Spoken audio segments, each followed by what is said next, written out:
সন্ধ্যাবেলাতে এত ভালো ভালো খাবার খেয়েছি, কিন্তু সকালবেলা শুরু আমার করলার জুস দিয়ে হয়েছিল। By the way, hi everyone, welcome to my mini vlog. সকাল সকাল মাকে রুটি করে আমি হেল্প করছি, বাট একটারও শেপ আর গোল হচ্ছিল না, কোনোটা হার্ট শেপের, কোনোটা টেরা বাঁকা। বাট মা শেষ পর্যন্ত আমাকে একটা টেকনিক বললো, যেটার জন্য আলটিমেটলি আমার রুটিটা গোল হয়ে গেল। আমি রুটি বেলে দিচ্ছিলাম আর মা ওদিকে শেখছিল। তারপরে ফার্স্ট ব্রেকফাস্টে ছিল আমার করলার জুস, হাফ গ্লাস মতো, একদম র করলার জুস, যেটা পেটের জন্য খুব ভালো। আর এত পিম্পল বেরোয় না মুখে, তো পেট পরিষ্কার রাখা খুব দরকার। আর তার সাথে কতগুলো ছোলা বাদাম খেয়ে নিলাম। আর এখন আমি রেডি হচ্ছি, কারণ বাইরে যাওয়ার ছিল। বাবা বলল কোথাও যাওয়ার আছে কতগুলো জিনিস আনার জন্য। ফার্স্টে তো আমি রেডি হয়ে গেলাম খুব তাড়াহুড়ো করে। তারপরে দেখছি যে বাবা পুজো করছে, তো আমি ভাবলাম যে ততক্ষণ আমি একটু আমার কাজ করে নিই। তারপরে আমি আমার সেকেন্ড ব্রেকফাস্টে খেলাম ম্যাগি, আর মা বাবা ব্রেকফাস্টে খেলো রুটি, যে রুটিটা আমি বানাচ্ছিলাম। আজকে আমার হাতের বানানো রুটি খেয়েছে মা বাবা। বাই দ্য ওয়ে, মা না খুব সুন্দর একটা আচার বানিয়েছে, আর এই আচারটা রাখার জন্য একটা কাঁচের বয়ামও নেওয়ার ছিল। তারপরে ফার্স্টে বাজারে গিয়ে আমরা কিছু ব্যাংকের কাজ ছিল, ওটা সারলাম। বাবার জন্য চশমা নেওয়ার ছিল, চশমা নিয়ে নিলাম। কতগুলো গ্রসারির আইটেম নেওয়ার ছিল, ওইগুলো নিয়ে আমরা চলে গেলাম সোজা ফলের দোকানে।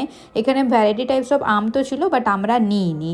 কতগুলোই নিয়েছিলাম শুধুমাত্র টেস্ট করার জন্য। তারপরে এই দোকানটাতে এত সুন্দর সুন্দর কাঁচের কাপ পাওয়া যাচ্ছিল, আমি এই ট্রান্সপারেন্ট কাপগুলো নিলাম। খুব কিউট লাগে আমার এগুলো, একদম পুরো ওই দোকানের মতন ফিল আসে।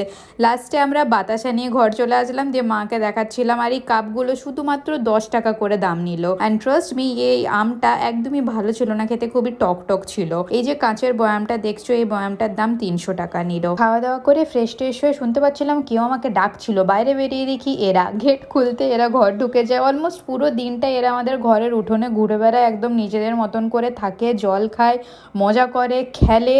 একদম রাত্রেবেলাতে বাইরে বেরোয় ওরা। তারপরে সন্ধ্যেবেলাতে আমি আবার রেডি হয়ে গেলাম। মা বাবাকে একটুখানি লিকার চা বানিয়ে দিয়ে অনির সাথে বেরিয়ে গেছিলাম আমি বাইরে কিছু ভালো ভালো খাওয়ার জন্য। ফার্স্টে তো আমরা অর্ডার করেছিলাম এই বড়া পাউটা, বাট ট্রাস্ট মি অতটাও ভালো ছিল না।